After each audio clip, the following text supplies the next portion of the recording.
Bismillahirrahmanirrahim. Alhamdulillahi Rabbil Alamin. Wassalatu wassalamu ala asyrafil anbiya'i wal mursalin. Nabiyina Muhammadin wa ala alihi wa sahbihi ajma'in. Assalamualaikum warahmatullahi wabarakatuh. So inshallah, ar-rusul wal risalat, ang mga sugo at ang kanilang mga mensahe. At sumunod na usapin, alhamdulillah, Fadlur Rasuli Al-Khatim Muhammad sallallahu alaihi wasallam.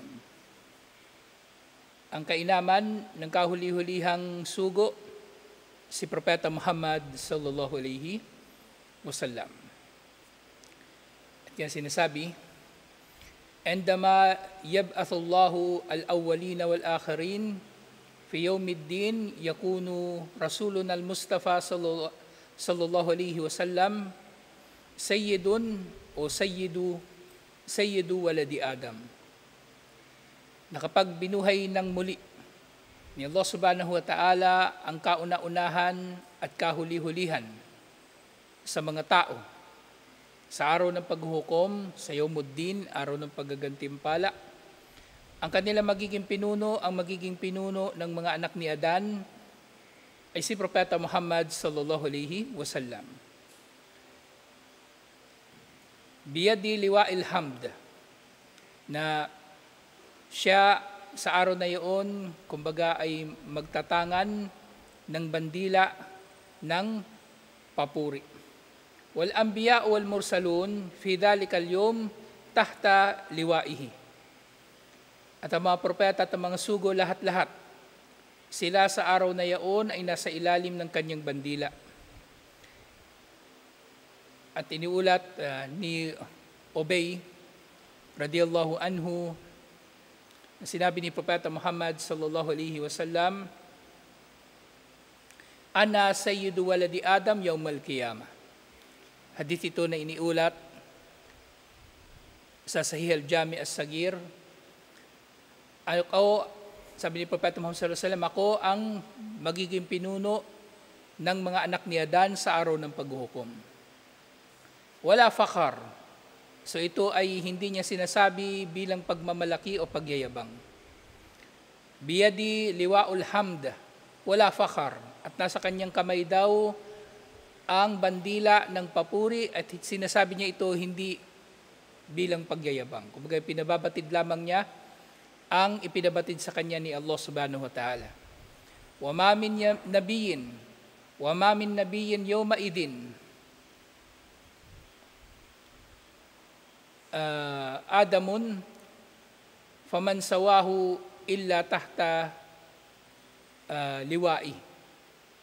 At wala raw sino man na propeta, wa ma min nabiyyin yawma idin, walang sino man propeta sa araw na ito, Adamun, kahit si Adan, faman sawahu, at iba pang liban sa kanya, liban na lamang na tahta liwa'i, liban na lamang na sila ay nasa ilalim ng aking bandila. Sinabi nito ni Propeta Muhammad sallallahu alaihi wasallam, "Wa ana awwalu man tunshakku anhul ardu wala fakhar." At siya raw ang kauna-unahan na kumbaga bubuksan ang lupa para sa kanya. Kumbaga yung kanyang libingan, siya yung unang lalabas doon sa kanyang libingan. At ito ay hadith din na iniulat nga ni Imam at-Tirmidhi, alhamdulillah. So meron pang ibang nababanggit sa iba pang mga ulat na karagdagan. So binabanggit sa iba pang mga ulat, "Ana sayyidu waladi Adam," ako ang pinuno ng mga anak ni Adan. "Wa awwalu man tunshakku anhul ard," at ako ang kumbaga unang bibiyakin ng lupa para sa kanya. Ibig sabihin, unang bubuhayin muli sa araw ng paghuhukom. "Wa awwalu syafi'in wa awwalu mushfa." At siya raw ang kauna-unahan na kumbaga tagapamagitan, at siya rin ang kauna-unahan na pahihintulutan na mamagitan. Sinasabi nga, "Wa endama yashtaddu al-karb bin nasi في ذلك اليوم يستشفى الناس بالرسل العظام ليشفعوا إلى الله ليقضي بين عباده فيتدافعها الرسل. So doon daw sa araw ng paghuhukom, kapag naging matindi na ang paghihirap na nararanasan ng mga tao, at ang tinutukoy dito na paghihirap, hindi pa nagsisimula yung paghuhukom. Nandun pa lamang sila sa pagtitipon. Nandun pa lang ang mga tao sa pagtitipon at hindi pa nga nagsisimula talaga ang paghuhukom. At magiging mahaba yun na paghihintay para sa mga tao, waliyadu billah. Ngayon nga kung dito sa mundo, naghihintay tayo, naiinip tayo, nakapila tayo. Halimbawa, kung ano man yung pinipilahan natin, so magiging mas mahaba itong paghintay na ito sa anumang pinagtiisan ng tao na hintayin dito sa mundo. At ang paghihintay na ito ay may kalakip na mga paghihirap. May kalakip na mga paghihirap. Actually, yung mga hadith tungkol doon sa pagbaba ng araw na yun nga walang lilim, liban na lang sa lilim ni Allah subhanahu wa ta'ala, maaaring ang nangyayari ito sa panahon na ito ng paghihintay ng mga tao. Maaaring mangyayari ito. Kaya yun nga kung ang tao ay merong kaalaman sa kanyang relihiyon, mas aatupagin niya ang kanyang kabilang buhay kaysa sa buhay niya dito sa mundo. Napakaikli ng buhay natin dito sa mundo kung ihahambing sa magiging buhay natin sa kabilang buhay. Kahit sa araw ng paghuhukom, kahit kung sa araw ng paghuhukom ihahambing ang buhay natin dito sa mundo, magiging maikli ang buhay natin dito sa mundo kung ihahambing sa itatagal natin sa araw ng paghuhukom. Kung bibilangin man natin sa araw ng paghuhukom kung ilang oras tayo naroon, ilang araw o ilang taon.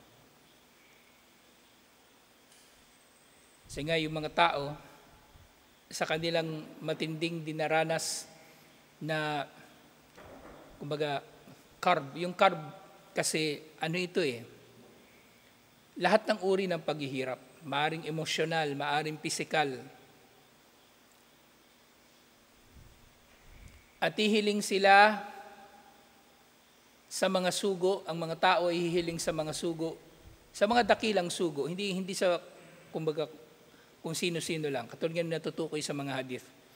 Ang lalapitan nila ay ang pinakadakila sa mga sugo. At hihilingin nila sa mga ito na mamagitan na kay Allah.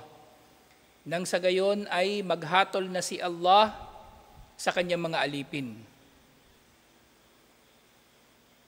At ang mga sugo na lalapitan nila, lahat ay tatanggi. Lahat ay tatanggi. Kumbaga, aayawan nila na sila ay mamamagitan kay Allah subhanahu wa ta'ala. Kullu wahidin yakul, ang bawat isa sa kanila ay magsasabi, idhabu ila gayri, pumunta na lang kayo sa iba paliban sa akin upang hilingin ninyo na mamamagitan para sa ating lahat. Hatta ida ataw Isa alayhi wa ala nabiyina afdalus salatu wassalam, hanggang sa makarating na nga sila kay Isa alayhi salam, hanggang kay Propeta Muhammad sallallahu alaihi wasallam.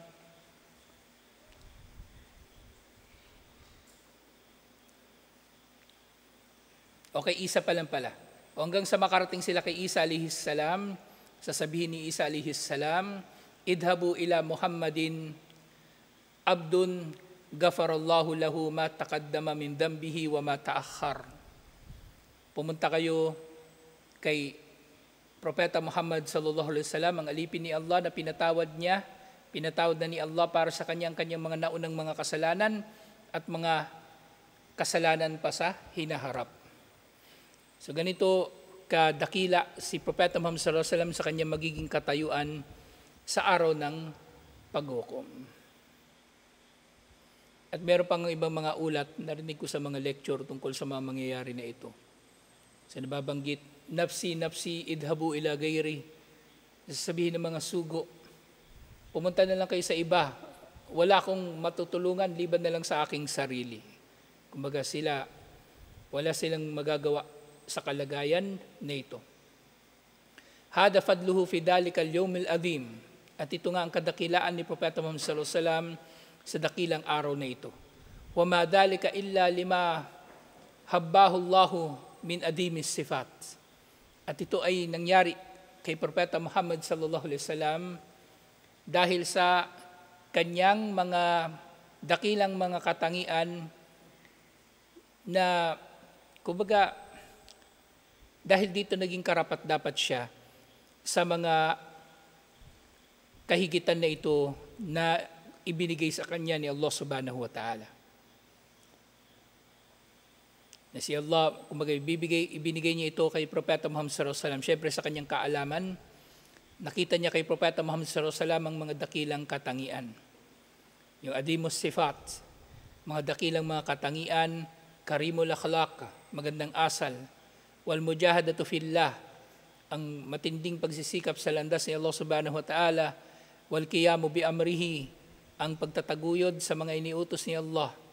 Wa qad faddalahu Allahu fi nafsihi wa da'watihi wa ummatihi bi fadailin. At si Allah subhanahu wa ta'ala nga, siya ay nagbiyaya kay Propeta Muhammad sallallahu alaihi wasallam, kumbaga dinadakila ni Allah si Propeta Muhammad sallallahu alaihi wasallam sa kanyang sarili. Ibig sabihin, mabuti ang binabanggit ni Allah kay Propeta Muhammad sallallahu alaihi wasallam tungkol mabuti ang binabanggit ni Allah sa kanyang sarili tungkol kay Propeta Muhammad sallallahu alaihi wasallam, at yun nga yung palagiang pagpuri ni Allah sa kanya, at gayon din yung pagpuri ni Allah sa kanyang da'wah at pagpuri ni Allah kay Propeta Muhammad sallallahu alaihi wasallam sa umma ni Propeta Muhammad sallallahu alaihi wasallam. Kaya nga, yung tuwing nang nababanggit natin ang kanyang pangalan, di ba, mainam na sasambitin ang sallallahu alaihi wasallam. Dakilain nawa siya ni Allah at gawing ligtas mula sa lahat ng mga pinsala. Yun ang kahulugan ng sallallahu alaihi wasallam. At yun din si Propeta Muhammad sallallahu alaihi wasallam, siya ay nababanggit natin tuwing sala, di ba, sa tashahhud. Gayun din si Propeta Muhammad sallallahu alaihi wasallam, nababanggit natin siya tuwing adhan. Sa Quran, nababanggit ang kanyang pangalan 4 na ulit. At sa lahat ng pagkakataon, tayo ay pinag-uutusan na sundin ang kanyang sunnah. So bahagi lang yon ng kadakilaan ni Propeta Muhammad sallallahu alaihi wasallam. Pero yung magiging malaki nga niya talagang kumbaga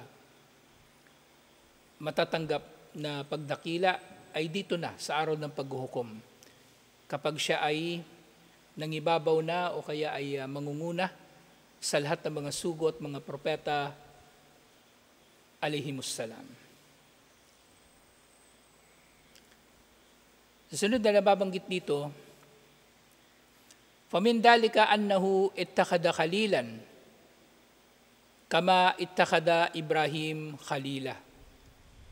Si Allah, kabilang sa kanyang pagpaparangal kay Propeta Muhammad sallallahu alaihi wasallam, ay kinuha niya si Propeta Muhammad sallallahu alaihi wasallam bilang kanyang khalil, katulad ng kung paanong kinuha ni Allah si Ibrahim alaihi salam bilang kanyang khalil. At ang khalil nga, katulad ng nabanggit natin ng nakaraan, ng pag-unawa dito, ang maaring magiging khalil ng sino man ay isa lang. Okay? Kaya nga, si Abu Bakar Siddiq radhiyallahu anhu, sa kabila ng pagiging malapit niya kay Propeta Muhammad sallallahu alaihi wasallam, hindi siya khalil ni Propeta Muhammad sallallahu alaihi wasallam. Dahil ang khalil ni Propeta Muhammad sallallahu alaihi wasallam ay mismong si Allah. Mismong si Allah.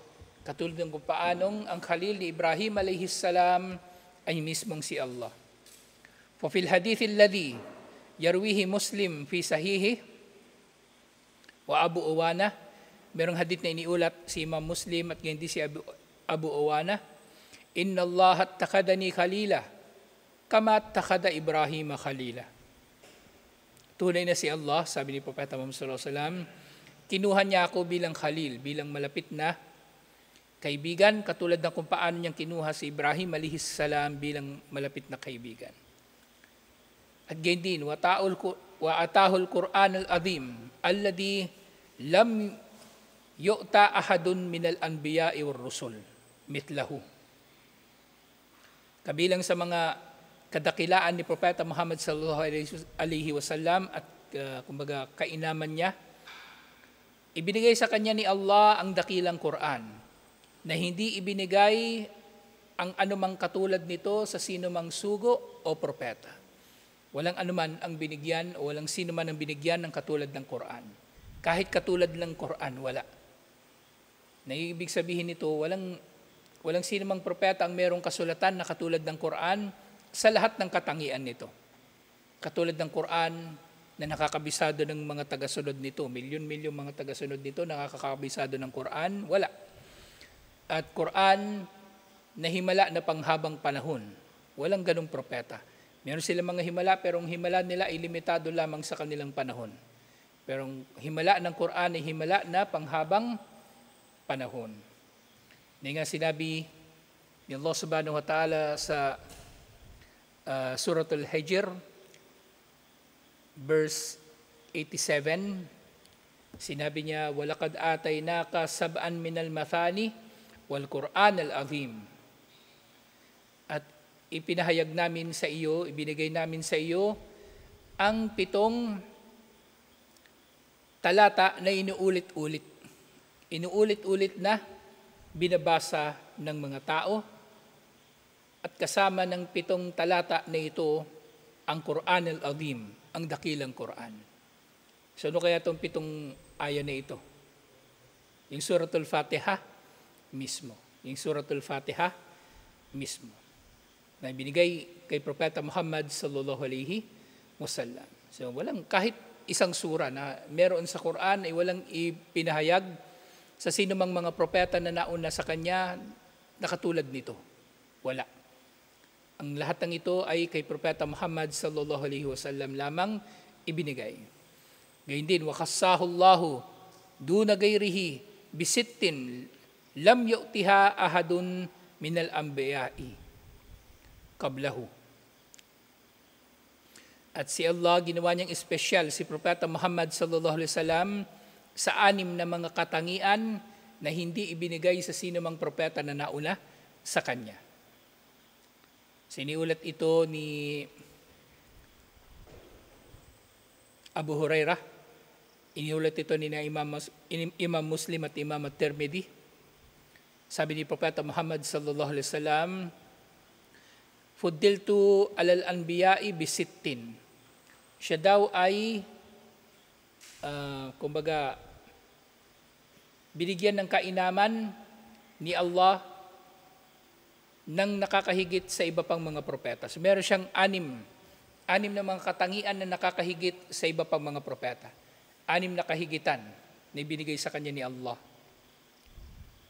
Una, utitu jawami al-kalim. Yung jawami al-kalim, palagi natin ito nababanggit, diba? Si Propeta Muhammad sallallahu alaihi wasallam kapag siya ay nagsasalita, at ibiniyaya nga ito sa kanya ni Allah, jawami al-kalim, ibig sabihin, kapag siya ay nagsasalita, ang salita niya ay maikli, pero malalim at malawak ang kahulugan. At sa maraming mga pagkakataon, ang mga salita ni Propeta Muhammad sallallahu alaihi wasallam ay malinaw kung anong kahulugan nito. Walang kababalaghan. Walang anumang, kumbaga, mapagkakamalian sa kanyang mga sinasabi. Jawami al-kalim. Pangalawa, wanusirtu birra'bi. At pinagtagumpay daw siya ni Allah sa pamagitan ng ra'b, ng takot. Na yung takot na ito, yung katulad na nababanggit sa iba pang mga hadith, na kahit yung mga kalaban ay malayo, ilang buwan pa na paglalakbay, ang kailangan ni Propeta Muhammad sallallahu alaihi wasallam para makarating sa mga kalaban, ay sumusuko ng mga kalaban dahil sa takot nila kay Propeta Muhammad sallallahu alaihi wasallam. Ito yung ra'b na tinutukoy dito. At ito yung nasaksihan natin doon sa mga digmaan sa yung Banul Mustalik. Nang dumating yung mga Muslim doon, wala na sila, umalis sila, iniwan nila yung mga gamit nila, nagmamadali silang tumakas. Yung gazwa sa Banul Mustalik, tribo ito ng mga Arabo. kung di ako nagkakamali, bago mag-Hudaybiyah, nangyari itong Banul Mustalik. Tapos yung sa Tabuk, di ba? Yung Jayshul Usra, yung humayo sila ng kalagitnaan ng tag-init sa Madina at wala silang halos magamit na sasakyan. Pero si Uthman bin Affan radhiyallahu anhu nagbigay ng 300 na camel at pati karga nito ibinigay niya kay Propeta Muhammad sallallahu alaihi wasallam. Ito yung hukbo na naiwan sina Ka'ab bin Malik at iba pang mga sahaba at pinagalitan sila ng husto ni Allah. So ito yun. Nang dumating sila ng Tabuk, wala na yung mga Romano. Umalis na yung mga Romano, iniwan din nila yung kanilang mga gamit. Yung Makkah, nang finally pinalaya ni Propeta Muhammad sallallahu alaihi wasallam at ang mga sahaba ang Makkah mula sa pagsamba sa Diyos-Diyosan, hindi na nanlaban ang Quraysh. Meron na lamang mangilan-ngilan na nanlaban. Sina Ikrimah, sina Safwan bin Umayyah, pero ilan lang sila. Ang karamihan sa mga Quraysh, nagtago na lang sila sa kanilang mga bahay at hindi na sila nanlaban. So ito yung roob na tinutukoy dito. Pangatlo, tama ba pangatlo? Wahillat lil ganaim, pinahintulutan para sa akin ang mga ganima. Kasi nung panahon nung naunang mga propeta, di ba nag-jihad din naman sila? Panahon ni Musa alayhis salam, panahon ni Dawud, Sulaiman. So meron din sila mga ganima. Pero yung mga ganima, kokolektahin lang nila ito. Susunugin ang ganima. Pero para kay Propeta Muhammad sallallahu alaihi wasallam at sa umma na ito, pwede natin pakinabangan ng ganima. So ganyan nga, sa isang kondisyon lang. Titipunin ito ng pinuno ng mga Muslim at siya ang maghahati-hati, ipapamigay niya ito sa mga Muslim. Hindi pwedeng yung mga Muslim magkakanya-kanya ng dampot ng ganima. So yun lang ang kondisyon. Napakasimple. Napakasimple. At pang-apat, waju'ilat li al-ardu tahuran wa masjidan. Dinulat ni Allah para sa akin na ang lupa ay magiging dalisay. Dalisay, ibig sabihin, pwede ka dito di ba? Tayammum sa pamagitan ng lupa. At dalisay, na ibig sabihin, pwede mo itong gawing masjid. Pwede ka magsala sa lupa. Kahit anong lupa, semento, kahoy, pwede ka magsala basta ito ay dalisay. Hindi katulad ng mga Hudyo. Ang mga Hudyo, ang pagsamba nila ay limitado lamang doon sa kanilang mga sinagoga. Yung kanilang templo. Kaya nga doon ngayon sa panahon natin, di ba, yung sa Jerusalem, may pinupuntahan sila doon na tinatag nilang Wailing Wall, yung pader ng Masjid al-Aqsa sa may baba. Doon sila, yung sinasayaw-sayaw nila yung ulo nila doon habang meron silang binabasa na mga talata sa Talmud. Bahagi yun ng templo ni Solomon, kaya pinahalagahan nila yun. Bahagi yun ng templo ni Sulaiman alayhis salam. At nung panahon na, di ba naglalakbay sila mula sa Egypt at hindi nga sila pinapasok ni Allah sa Palestine sa loob ng 40 taon, meron silang tinatawag na tabernakulo. Yung tabernacle, simbahan nyo na portable, tent. Simbahan nyo na portable o tent, so dun sila sumasamba. Pero mga Muslim, kahit saan tayo sumamba, alhamdulillah, wag lang sa sementeryo at wag lang sa CR. Okay, panlima na, di ba? Wursiltu ilal khalqi kafatan. Ipinadala daw siya sa lahat ng mga nilikha. Ibig sabihin, lahat ng tao, hindi katulad ng iba pang mga propeta, di ba? Bawa si Isa alayhis salam, pinadala lang siya para sa mga Hudyo. Again, si Musa alayhis salam at iba pang mga propeta. Pero si Propeta Muhammad sallallahu alaihi wasallam, para sa lahat ng angkan, ng lahi, pinadala siya. Pati sa engkanto, pinadala siya. Siyempre, panghuli, pang-anim, siya ang khatam o khutimabi. Wa khutimabi an-nabiyun. Kumbaga, tinuldukan sa pamagitan ko ang mga propeta. Ibig sabihin, siya na ang huling propeta at wala ng propeta na darating pagkatapos niya. So ito yung hadith na iniulat ni Imam Muslim. So balikan natin yung 6. Fudiltu alal anbiya ibisittin, na dinulot ni Allah na makahigit si Propeta Muhammad sallallahu alaihi wasallam sa iba pa mga propeta sa pamagitan ng 6 na bagay. Una, utitu jawami al-kalim, bigyan siya ni Allah ng jawami al-kalim, pananalita na maikli pero malalim at malawak ang kahulugan at malinaw ang kahulugan nito. Kasi ang dala-dala ng kanyang pananalita ay katuruan ng relihiyon. Ano ang ating paniniwalaan, paano tayo sasamba, kaya ganun siya magsalita. Wa nusirtu birru'bi, dinulot ni Allah na magwagi si Propeta Muhammad sallallahu alaihi wasallam sa pamagitan pa lang ng takot. Sa bago pa man niya makasagupa yung kanyang mga kalaban, siyempre sa ibang mga pagkakataon nakasagupa naman niya yung kalaban, pero sa ilang pagkakataon yung kanyang mga kalaban bago pa siya dumating, sumuko na o tumakas na. Wa uhillat li al-ganaim, ginawang halal ni Allah para kay Propeta Muhammad sallallahu alaihi wasallam ang ganaim. Ibig sabihin pwedeng pakinabangan ng umma na ito ang mga ganima. Hindi katulad ng panahon ng mga naunang mga propeta, titipunin lang ang ganima, susunugin ito. Wala silang papakinabangan na kahit na ano. Waju'ilat li al-ardu tahuran wa masjidan, dinulit ni Allah ng lupa para kay Propeta Muhammad sallallahu alaihi wasallam at sa umma na ito na magiging pagpapadalisay sa pamagitan ng tayammum at magiging masjid, lugar na pwede kang magdasal. So kahit saang lugar sa mundo, wag lang sa CR, wag lang sa sementeryo, wag lang sa lugar na may najis, pwede kang magsala doon, inshallah. Kahit walang carpet, kahit lupa lang yun talaga, lupa na kapag nagsujud ka doon, dumidikit yung putik sa ulo mo, walang problema. Walang problema, basta hindi najis.